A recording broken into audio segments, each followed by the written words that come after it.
हरियाणा की हर अपडेट के लिए बेल आइकन दबाएं और सब्सक्राइब करें STV हरियाणा न्यूज। मनोहर लाल ने प्रेस कॉन्फ्रेंस करते हुए बताया कि अब ट्रांसपोर्ट विभाग में काफी नए कदम उठाए गए हैं और कई योजनाएं बनाई गई हैं। सीएम ने बताया कि आरटीए में सुधार की योजना बनाते हुए जिला स्तर पर आरटीए की नियुक्ति की जाएगी। साथ ही उन्होंने बताया कि अब लाइसेंस देने की प्रक्रिया में भी सख्ती की जाएगी और जो टेस्ट को पास करेंगे उन्हें ही लाइसेंस दिए जाएंगे ताकि सड़क हादसों पर लगाम लगाई जा सके। तो वहीं सीएम ने कहा कि ओवरलोडेड वाहनों पर लगाम लगाने के लिए भी सरकार ने कदम उठाए हैं।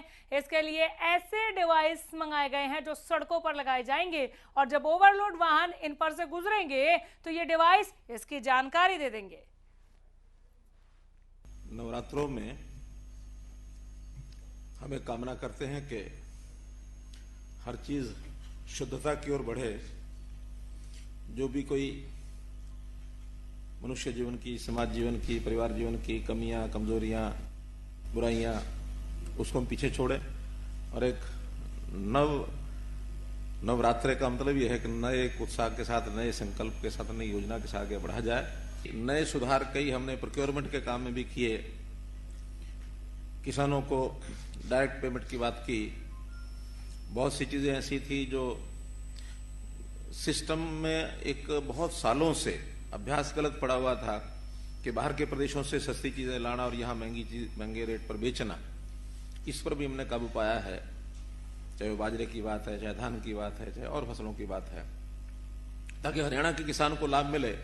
वो लाभ बाहर के लोग ना उठा करके ले जाएं, खास करके अपने स्टेट के एक्सचेकर की कॉस्ट पर। एक आज वो है ट्रांसपोर्ट विभाग में एक आमूलचूल परिवर्तन करने की बात, और उसमें भी पूरा ट्रांसपोर्ट विषय नहीं ले रहे, उसमें आरटीए ऑफिस, इसके सुधार के लिए एक योजना बनाई है हमने।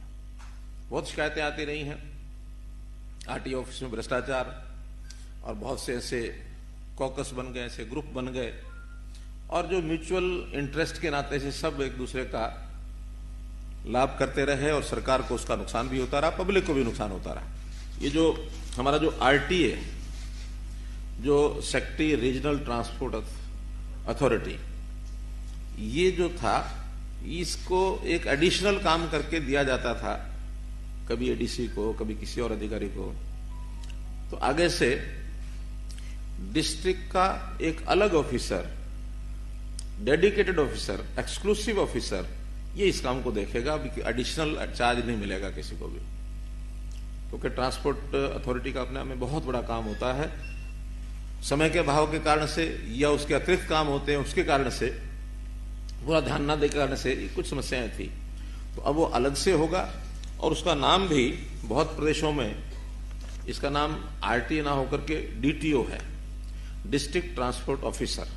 कैथल, बहादुरगढ़, रोहतक, फरीदाबाद, नूंह, भिवानी, करनाल, रेवाड़ी, सोनीपत, पलोर और यमुनानगर, ये automated driving test track ADTT ये बनाए जाएंगे, ताकि वहां जो ड्राइविंग का टेस्ट देगा वो ऑटोमेटिकली उसको क्या आता है क्या नहीं आता है ये ट्रैक हो जाएगा।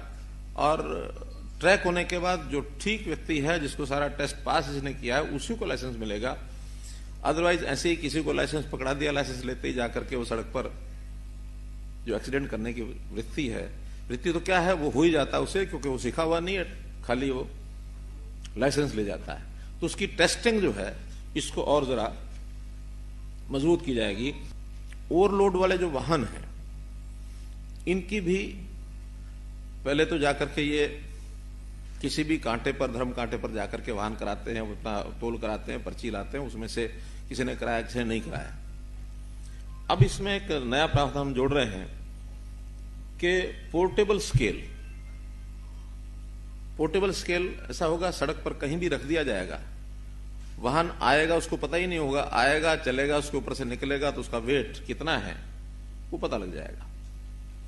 तो एक ऑटोमेटिक पोर्टेबल स्केल, ये अभी 45 खरीद लिए गए हैं, और इन 45 को प्रयोग करने के बाद अगर ये सफलतापूर्वक काम करेंगे तो इसको बड़े स्केल के ऊपर खरीद करके हर सड़क पर